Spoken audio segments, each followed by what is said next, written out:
start, I'd like to ask you some questions about yourself. Let's start with what you do. Do you work or do you study? Oh, I'm a student. And what subject? I'm studying MSc Marketing. And why did you choose that subject? Oh, because analytics is big now. Big data is everywhere. And I had a previous experience in SQL, so I decided to come here and study analytics. And what do you hope to do with that degree after you finish? Oh, I hope to work as a data scientist in the future, yeah. Why? Like I said, like big data is everywhere, and I really like SQL and data. I like everything about data. So this degree gives me the opportunity to study it in more detail than I knew previously. So I think, yeah, it is a good opportunity to start a career in data analytics and data science. Okay, now let's talk about your free time. What do you like to do in your free time? Since the past year, I haven't really had too much free time, but usually I just like to read, travel, talk to, like meet my friends, and I also volunteer during the weekends. And do you prefer to spend your free time indoors or outdoors? Depends on the weather. If it's raining, I don't like to go outside, but most of the time, yeah, I would like to go outside that rather than stay in my room. And what did you like to do in your free time when you were a child? Oh, I used to read a lot. Just keep reading books all the time. So I never used to like go out and play much. I used to get scolded a lot by my parents, like go out and play with kids your age, but I always used to stay indoors and read. And what are you going to do in your free time this weekend? Oh, this weekend, like I said, I volunteer. So I volunteer at the Macmillan Cancer Support. So I would be going visiting patients and providing counseling to them. Good. So now let's talk about travel. Do you like to travel? Yes, I do. Why? Because I like getting to know other countries, their culture, how people live, like what they like, stuff like that. It's interesting to me. And where is a popular tourist destination in your country? Oh, in my country, people mostly like to go to Europe because it's like colder, and I come from a very warm country, so it's like a pleasant change for them. So most of us would like to go to America or anywhere in the Europe where it's colder. Is traveling abroad very popular in your country? Oh yes, it is. It is quite popular. So people mostly go travel during the summer, but it's always summer in India. So yeah, I think movies have a huge role to play in it because they show all these destinations where there is snow-covered mountains and all, and that's very fascinating for us because we don't really get snow, at least not where I come from. And where would you like to travel to in the future? Oh, there are still a lot of places in India that I haven't seen, so I might go out there as well. And I really like Bali. So Bali and Greece, yes. So I'm going to give you a topic, and I'd like you to talk about that topic for 1 to 2 minutes. You'll have 1 minute to prepare before we begin, and you can make some notes. Do you understand? Yes. Okay.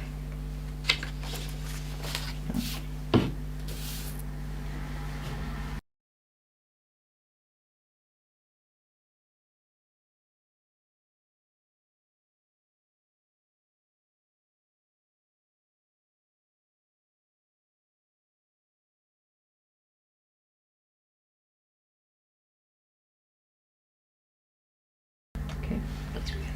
Okay. The type of clothing that I like to wear is mostly generally casual, but I wear different types of clothes on different occasions, like everyone else, I suppose.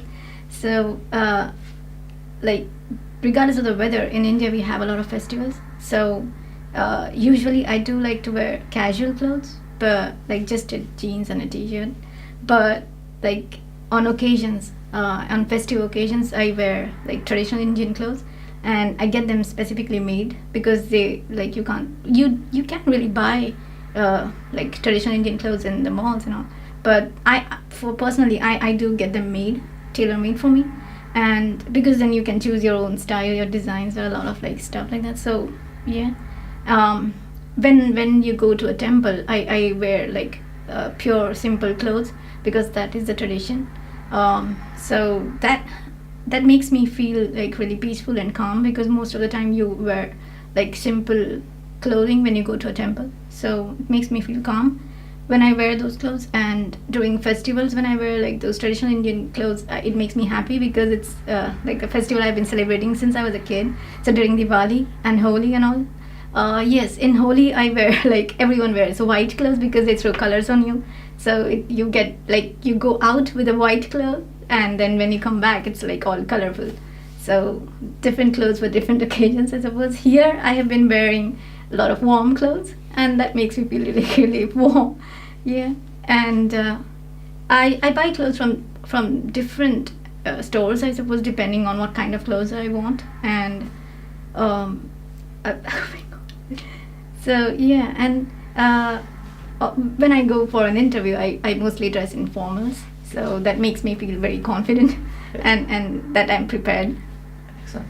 Good. Okay, so I'll take this off you, please. Excellent. All right, so we've been talking about clothing, and now I'd like to talk about designer clothes. So, are designer clothes popular in your country these days? Oh yes, I think so. Yeah, they're quite popular. It depends on like the person actually.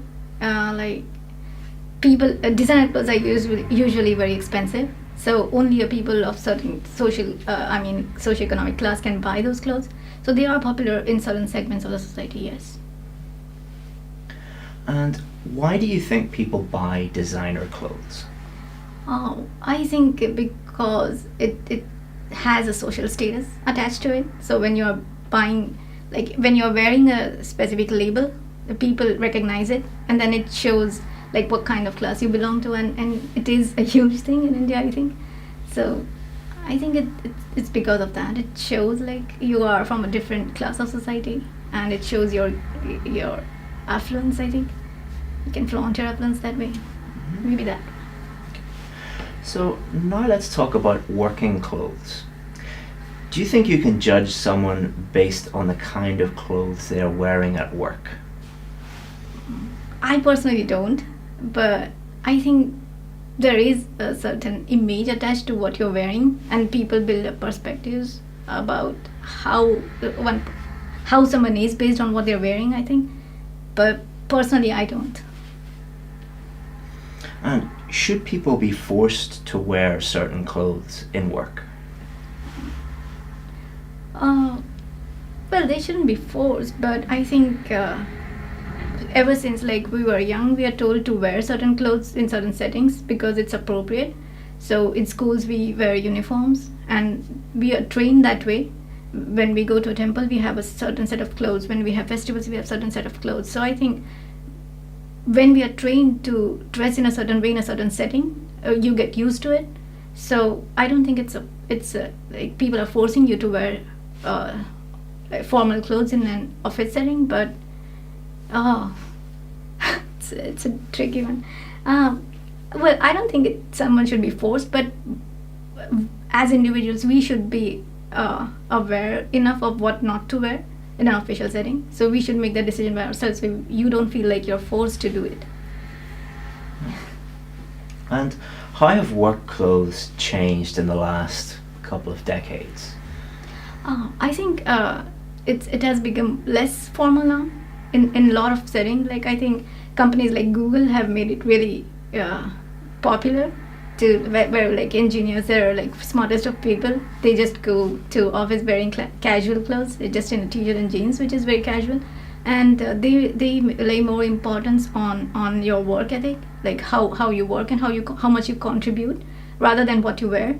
So that is really a refreshing change, I think. So it shouldn't matter what you wear, but like how you work and how much you contribute.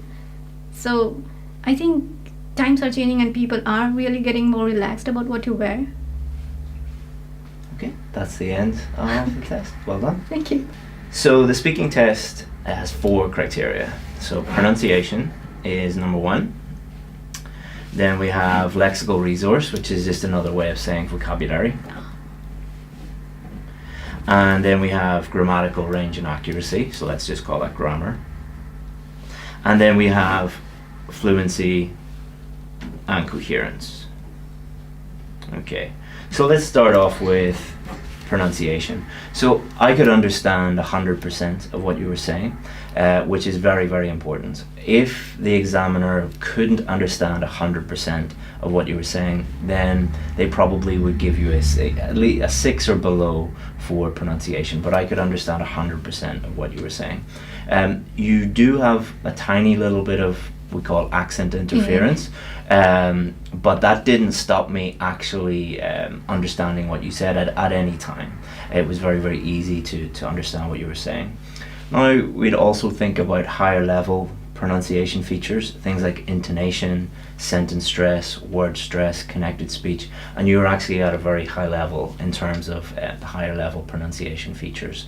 So for pronunciation, I would give you a band 8 because I can understand 100% of what you're saying without any effort whatsoever, and you have a very strong use of those higher level pronunciation features. In terms of vocabulary, your accuracy is very, very good. You rarely slip up in terms of your accuracy for vocabulary, and your range is also very, very good. You have some topic-specific words for nearly everything that I ask you for. You're not searching for vocabulary. You can access the vocabulary very, very easily and use that very, very well.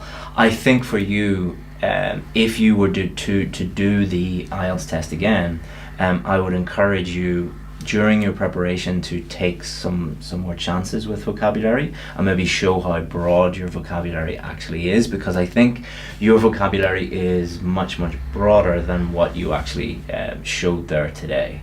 But we didn't give you any coaching or anything like that before we did this. But next time I would just try and during your preparation to take some more chances, but in the real test, you use the 100% rule. Only use vocabulary that you're 100% sure about. And grammar, you had a couple of very small slips, but the vast majority of your grammar was 100% accurate. Nearly all error-free sentences. You used a wide range of structures, complex sentences, simple sentences. You had no problem with tenses, so I asked you about the past, the present, the future. I asked you how things have changed since, how have they changed over the last few decades. You had no problem with any of those tenses. So your grammar is probably your strongest point. I have no worries really with your grammar. You had a couple of little small problems, but that is totally natural. Even native speakers have little slips. So for your grammar, I would give you a band 8 as well, and for your vocabulary, I would also give you a band 8. But that would be something that I would, if you were to do the test today immediately, you might get a 7 for vocabulary if you didn't show the range of vocabulary that you're capable of. So if you were to do the test tomorrow, I would say, just use some more advanced adjectives and nouns and show how good your vocabulary actually is. Your fluency is also very, very good. You don't speak with any noticeable effort, so you don't have to think about the grammar, the vocabulary. Linguistically, you're very advanced, so that doesn't affect your fluency, and you're able to speak without much effort at all.